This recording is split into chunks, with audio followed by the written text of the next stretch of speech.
Hello, this short film is to help you get the best out of your home, to make sure you're comfortable and to keep your energy bills low. Hello, that sounds great. Where do we begin? Well, your new home is different from your previous homes you've lived in, as it's a passive house, which means it is highly energy efficient. Traditional houses can be drafty and cold, with air leaking out through the roof, windows and doors. But passive houses have highly insulated walls, roof, windows with 3 layers of glass, and airtight front doors, with no letterbox to let in the drafts. So, snug, airtight and cosy. Yes, your home is like a thermos flask. When you put a warm drink into a flask, it stays warm because the flask is so well insulated and airtight. In the same way, super insulation helps to keep your home warm and snug. So, how is my home heated? Mainly by passive heat. Traditional homes use active heat, usually from a central heating system or portable heaters. And although you have a central heating system, it's best to think of this as backup heating, not your main source. Your main source of heating is passive heat. Passive homes are very good at capturing and storing passive heat and hardly need any active heating at all.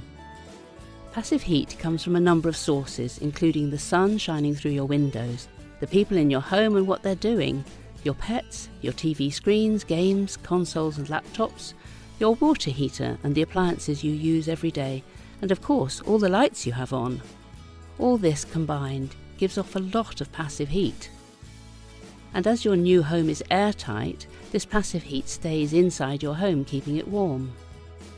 But if it's airtight, how does the temperature stay comfortable? Good question. With the help of Paul or Zender. Who? Not who, but what. Paul and Zender are the big ventilation units which live in cupboards in your homes. They're very clever, but also very simple, and work a bit like your lungs. They draw fresh air into your home from outside, clean it, warm it, circulate it round the home, and send the stale air back outside.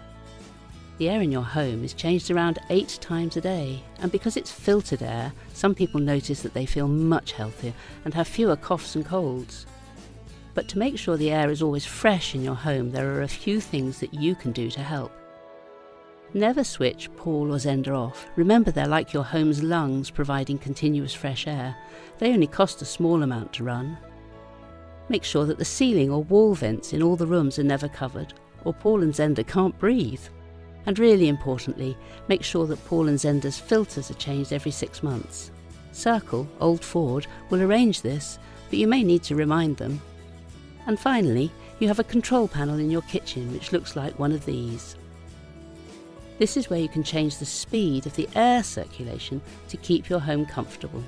Although the control panels all look different, they operate in the same way, very much like your heating thermostat, with a choice of 3 settings, low, medium and high. They're really simple to use. It's best to keep on medium for most of the time. Only set it on low if you're away from home for a few days, or high for an hour or so, if you have lots of people around, or your home feels hot or stuffy. But always remember to set it back to medium. This is your standard setting. Okay, so I'm beginning to understand how Paul and Zender keep my home comfortable. But what about the windows? Is it alright to open them? Yes, it's perfectly okay. But as a rule of thumb, in the winter, when it's cold outside, it's best to keep the windows closed as much as possible to keep the passive heat in. And in the summer, when it's hot outside, it's a good idea to open the windows during the evening to create a cross draft to cool the house down. But when the windows are open, do be mindful of security and always put them in the locked open position if you're at all worried. Can you tell me a bit more about what to do in the winter? Because your homes are so well insulated, you'll find that they stay a lot warmer than traditional houses in the winter. But if you feel cold, you can just switch on the backup central heating. Yes, but central heating can be expensive. Yes, it can, and to keep your bills down, there are 3 things you need to think about: program, thermostat and radiators. First, you need to set the program for when you want the heating to come on and go off. Best to set it for twice a day, early morning and evening. How you do this depends on where you live. In the 4-bedroom houses, you have 2 heating zones, upstairs and downstairs, and you need to program the control panels in the cupboard in the top bathroom. And while you're there, make sure your hot water tank is also programmed to heat up only once or twice a day and is not on the continuous setting. You then need to go downstairs and set the thermostats to the temperature that you find comfortable.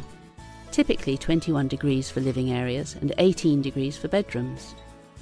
In the 3-bedroom houses, where you also have 2 heating zones, and in the flats, it's much simpler. The control panel and thermostat are combined, so you just set the programme and temperature in the same place.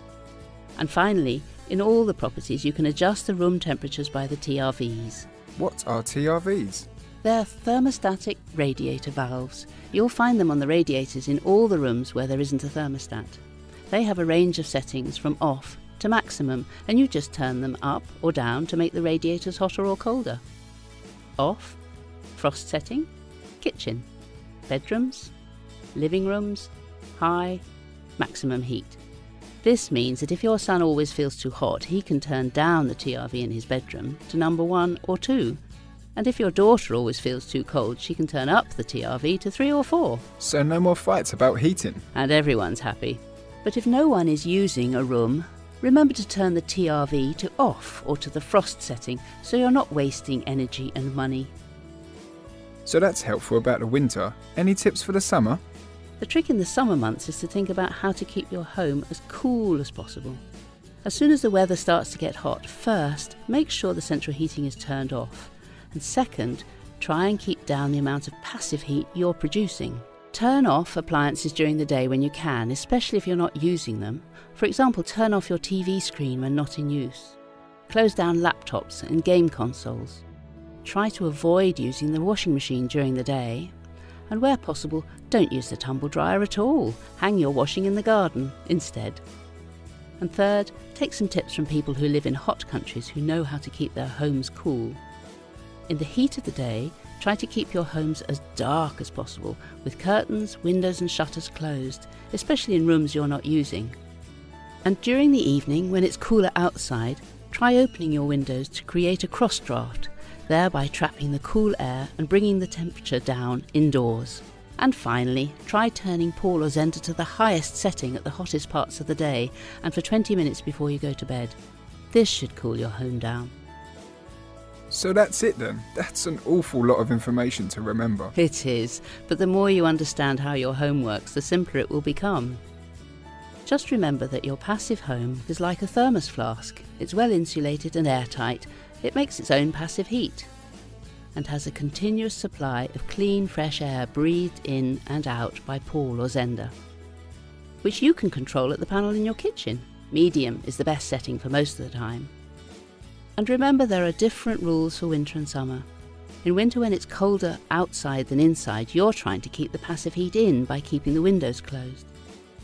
And in the summer, during the day, you're trying to keep the heat out by creating as little passive heat as you can, but opening as many windows as possible when it's cooler in the evening to create a cross draft. Well, thanks. I definitely understand more than I did.